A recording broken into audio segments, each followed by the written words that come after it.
चलिए दोस्तों स्टार्ट करते हैं। फिजिक्स क्लास 12th का मोस्ट इंपोर्टेंट ये क्वेश्चन है दोस्तों, करेंगे इसका सोल्यूशन बहुत ही आसान तरीके से। दोस्तों ये क्वेश्चन बोर्ड के लिए मोस्ट इंपोर्टेंट रहने वाला है, क्योंकि कोई भी ऐसा ईयर नहीं है जिस साल ये क्वेश्चन नहीं पूछा जाता।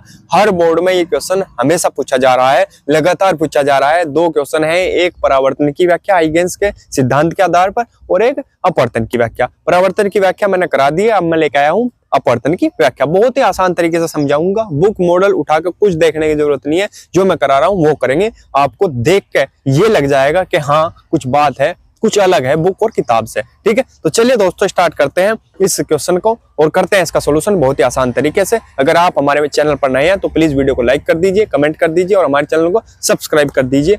चलिए दोस्तों करते हैं स्टार्ट। क्या है? हाइगेंस की द्वितीयक तरंगिकाओं के सिद्धांत के आधार पर तरंगों के अपवर्तन की व्याख्या। ठीक है, परावर्तन की हम करा चुके हैं, अब मैं लेके आया हूं अपवर्तन की व्याख्या। ठीक है, तो ये चित्र बना लेंगे हम। ठीक है, आई ठीक है, ये V1T। जब भी बात होगी A डैश B की या B A डैश की, तो दूरी कितनी होगी? V1T। और जब भी बात होगी किसकी? A डैश B डैश, ठीक है, या A B डैश या B डैश A डैश, तब बात होगी V2T की। ठीक है, V2T की। ठीक है, तो जहां भी यूज होगा इनका तो वहां मैं रखूंगा। आगे जब इसका सॉल्यूशन करूंगा, 4 लाइनों में इसका सॉल्यूशन है, कोई ज्यादा बड़ी बात नहीं है। ठीक है, तो जब मैं सॉल्यूशन करूंगा तो मैं रखूंगा इसकी जगह V2T और इसकी जगह रखूंगा मैं V1T। ठीक है, इसकी जगह A डैश B या B A डैश की जगह। ठीक है, तो इनकी दूरी है, क्योंकि क्या होगा, जो दूरी बराबर क्या होता है, दूरी बराबर क्या होगा, चाल बराबर तो होता है दूरी बटे समय। तो दूरी बराबर क्या होगा? चाल गुणा समय। तो चाल गुणा समय। ठीक है, चाल गुणा समय, तो ये दूरी है, ये भी चाल गुणा समय यानी दूरी है। V1 और V2 से ले लिया क्योंकि ये पहले वाले के लिए, दूसरे के लिए समय सेम है। ठीक है, तो चलिए यहां तक ठीक है। ये है x डैश है, ये A डैश है, ये B डैश है, ये A है और ये B है। ठीक है, यहां तक ये चित्र बना लेंगे, बहुत ही आसान सा चित्र है। चलिए दोस्तों स्क्रीनशॉट ले लेंगे, बढ़ते हैं आगे। फिर इसका दोस्तों देखेंगे आगे।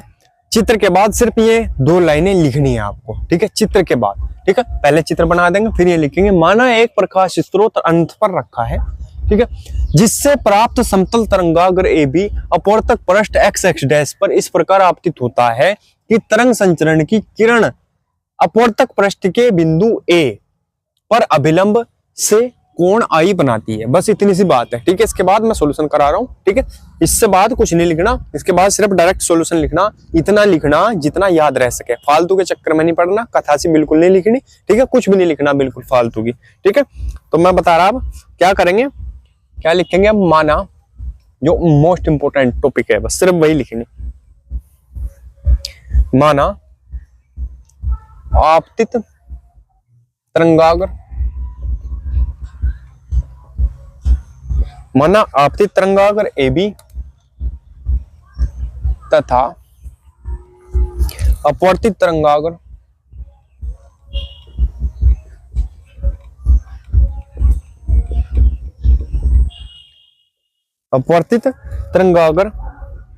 A डैश B डैश अपवर्तक पृष्ठ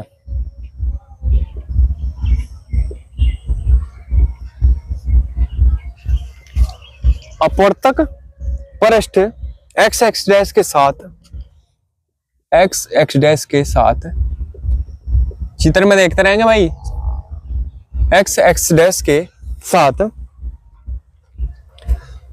क्रमशः, x डैश के साथ क्रमशः कोण I तथा R बनाते हैं। ठीक है भाई, यहां तक हो गया। फिर अब चलेंगे, अब लिखेंगे समकोण। बस हो गया है खत्म। समकोण त्रिभुज AB A डैश में, AB A डैश में। ठीक है, इसमें क्या है, क्या हो जाएगा? साइन I बराबर क्या होगा? B A डैश बटे A डैश। किससे होगा ये?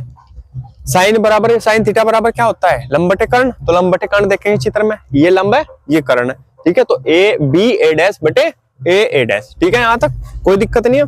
और मैंने बताया था हम V1T रखेंगे मान, तो B A डैश का मान कितना था? V1 चित्र में V1T। ठीक है, बटे ए डैश ऐसा का ऐसा ही रहेगा। ठीक है, तो हम क्या लिख सकते हैं, साइन आई बराबर v1t बटे ए डैश, इसे मान लेते हैं इक्वेशन नंबर 1। ठीक है भाई, यहां तक कोई दिक्कत नहीं है। तो अब चलेंगे हम समकोण त्रिभुज कोण से, मैं समकोण 2 लाइनों में सोल्व कर दूंगा ऐसे, समकोण त्रिभुज A B dash A dash में। ठीक है, अब साइन आर बराबर क्या हो जाएगा, साइन आर बराबर क्या हो जाएगा, ए बी डैश बटे ए डैश। ठीक है, वही लंब बटे कान। अब ए बी डैश कितना है, चित्र में देखो, ए बी डैश है v2t बटे ए डैश, या क्या लिखा जाएगा, साइन आर बराबर, साइन आर की तो बराबर है, ये साइन आई के बराबर था। ठीक है, या साइन आर बराबर क्या, v2t बटे ए डैश, इसे मान लेते हैं इक्वेशन नंबर 2। समझ में आ गया यहां तक। ठीक है, ये साइन आई बराबर बी ए डैश बटे ए डैश था। ठीक है, इसकी जगह रख लिया हमने v1t और ए डैश ऐसा का ऐसा ही है। ठीक है, यानी ये साइन आई बराबर क्या लिखा जा सकता है, v1t बटे ए डैश। ठीक है, इसे मान लेते हैं इक्वेशन नंबर 1। फिर आ जाओ साइन आर, ऐसे ही इससे क्या होगा, ए बी डैश बटे ए डैश, इसकी जगह लिखा जा सकता है v2t। ठीक है, और बटे ए डैश ऐसा का ऐसा ही, तो यानी क्या लिखेंगे इसे, साइन आर बराबर क्या लिखा जा सकता है, v2t बटे ए डैश, इसे मान लेते हैं क्वेश्चन नंबर 2। ठीक है, यहां तक भाई।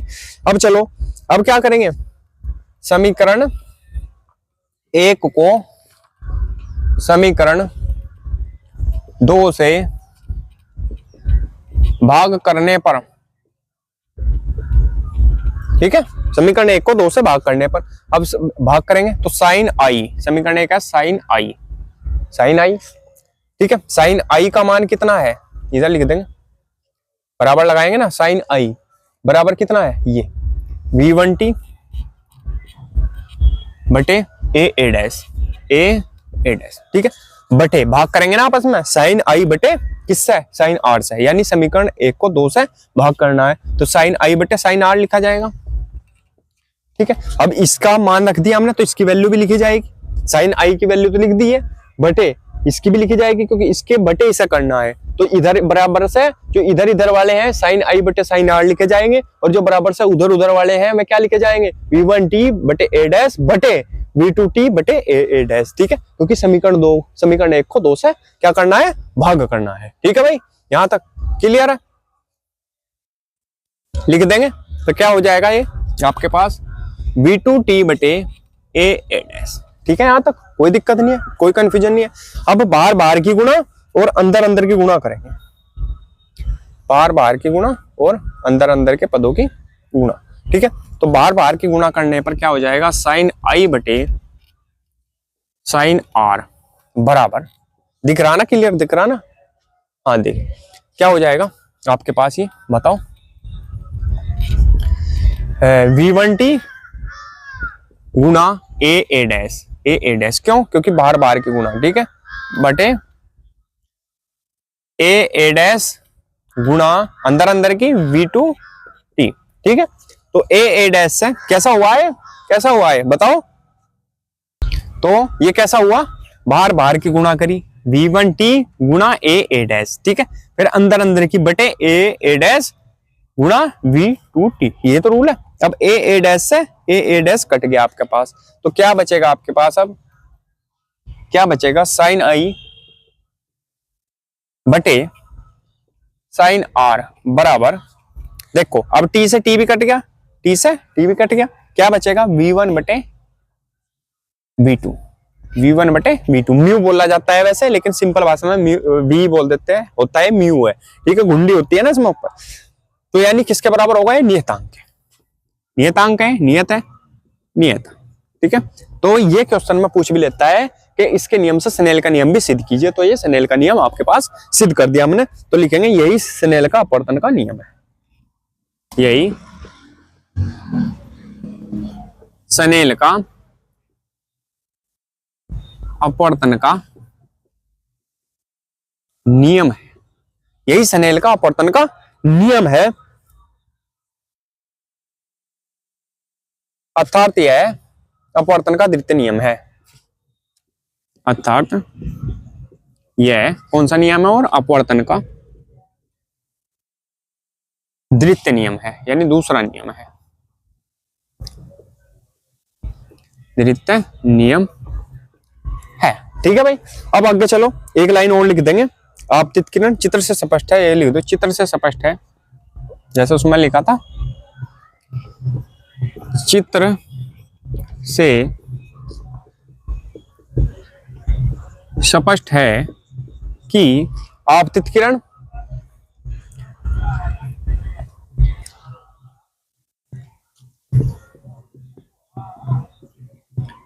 अपवर्तित किरण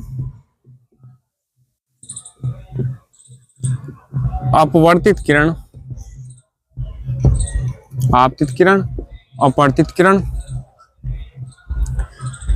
तथा आपतन बिंदु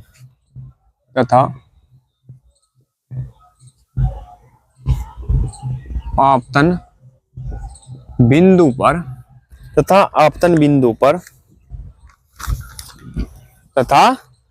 बिंदु पर अभिलंब तीनों एक ही तल में है।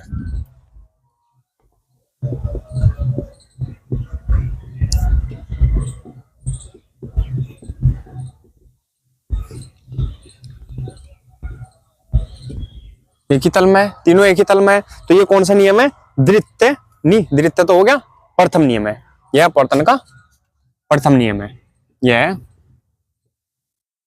अपवर्तन का प्रथम नियम है। तो स्क्रीनशॉट ले लेंगे इसका। तो दोस्तों, अगर आपको हमारे नोट्स चाहिए तो मैं आपको एक नंबर दे रहा, तो आप उस पर संपर्क कर सकते हैं, व्हाट्सएप पर मैसेज कर सकते हैं। नंबर नोट करेंगे 9458207310। ठीक है, इस नंबर पर आप व्हाट्सएप पर मैसेज करके नोट्स की मांग कर सकते हैं, स्क्रीनशॉट ले लेंगे इसका। तो दोस्तों, अगर वीडियो अच्छी लगी हो तो प्लीज वीडियो को लाइक कीजिए, कमेंट कीजिए और हमारे चैनल को सब्सक्राइब कीजिए और घंटी का बटन भी दबा लीजिए, जिससे आपको हमारी वीडियो की नोटिफिकेशन सबसे पहले मिल सके। मिलते हैं अगले वीडियो में, तब तक के लिए बने रहिए हमारे चैनल पर। धन्यवाद।